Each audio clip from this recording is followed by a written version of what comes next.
So இன்றைக்கி வீடியோவில் நம்ம அர்ஜுன் அவர்களுடைய அடுத்த படமான பிளாஸ்ட் படத்தை பற்றி தான் பார்க்க போகிறோம். ஆமாங்க, இந்த பிளாஸ்ட் படம் வந்து பார்த்திங்கன்னா எனக்கு படத்துடைய அந்த அனௌன்ஸ்மெண்ட் வீடியோவிலேருந்தே எனக்கு படம் வந்து ரொம்ப பிடிச்சி போயிடுச்சுன்னு சொல்லணும். ஸோ படத்தோட டேரக்டர் வந்து சுபாஷ் கேராஜ். இவர் வந்து நம்ம பிரதீப் ரங்கநாதனுடைய அசிஸ்டன்ட் டேரக்டராக ஒர்க் பண்ணவர். ஸோ அவர் இப்போ தனியாக டேரக்ட் பண்ணுறாரு. ஸோ படத்துடைய கதை என்ன அப்படின்றது ட்ரெய்லரில் நம்ம லைட்டாக பார்த்தோம்னா, ஒரு ஃபேமிலி, அந்த ஃபேமிலியில் வந்து நம்ம அர்ஜுன் அவர்களை ஒரு வந்து கராத்தே மாஸ்டராக இருக்கார். ஸோ அவருடைய பொண்ணாக இருக்கட்டும், அவங்களுடைய ஒய்ஃப், இவங்க 3 பேருமே கராத்தே தெரிஞ்ச ஒரு நல்ல ஒரு யார் வந்தாலும் அடித்து போடக்கூடிய துவம்சம் பண்ணுற ஒரு பிளாஸ்டான ஒரு ஃபேமிலி அப்படி இருக்காங்க.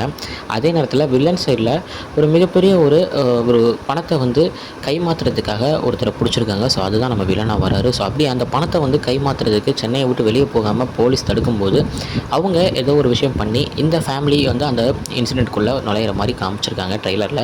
ஸோ அப்படி உள்ளே வரும்போது இந்த விஷயம் வெளியே போகாமல் இருக்கணும்னா அந்த ஃபேமிலியை கொல்லணும் அப்படின்ற மாதிரி வில்லன் சொல்கிறாரு. ஸோ அப்போ தான் இந்த ஃபேமிலியை பற்றி விசாரிக்கும் போது அவர் வந்து சாதாரண ஒரு ஹெட் மாஸ்டர், அவருக்கு வந்து ஒய்ஃப் இருக்காங்க, அவங்க வந்து வீட்டில் டெய்லராக இருக்காங்க, பொண்ணு வந்து மெடிக்கல் ஷாப்பில் ஒர்க் பண்ணுறா அப்படின்ற மாதிரி சொல்கிறாங்க. பட் ஆனால் அந்த ஃபேமிலியை பற்றி ரியலாக அவங்க என்ன மாதிரியான ஃபேமிலின்றது தெரியல. அவங்க வீட்டில் தான் பார்த்திபன் மாதிரி இருப்பாங்க, வெளியே ஃபைட்டுன்னு வந்துட்டா லியோவாக மாறிடுவாங்க அப்படின்றது யாருக்குமே தெரியாமல் தான் அந்த வில்லன் கேங்கில் இருக்காங்க. அப்படி இருக்கும்போது இந்த ஃபேமிலி எப்படி அவங்கள வந்து ஓவர்டேக் பண்ணாங்க, எப்படி அவங்கள வந்து எதிர்த்து என்ன ஆச்சு அப்படின்றதான் கதையாக இருக்கும் அப்படின்றத ட்ரெய்லரில் காமிச்சிருக்காங்க. என்னோட ட்ரெய்லரை பற்றி ஃபுல் கதை சொல்கிறேன்னு நீங்கள் கேட்கலாம். எனக்கு இந்த ட்ரெய்லர் பார்க்கும்போது தோணுனது இதுதான். ஸோ இந்த மாதிரியான ஒரு கதைக்களத்தோடு தான் இந்த படம் வந்து மூவ் ஆகும் அப்படின்றது நல்லாவே ட்ரெய்லரில் காமிச்சிருக்காங்க.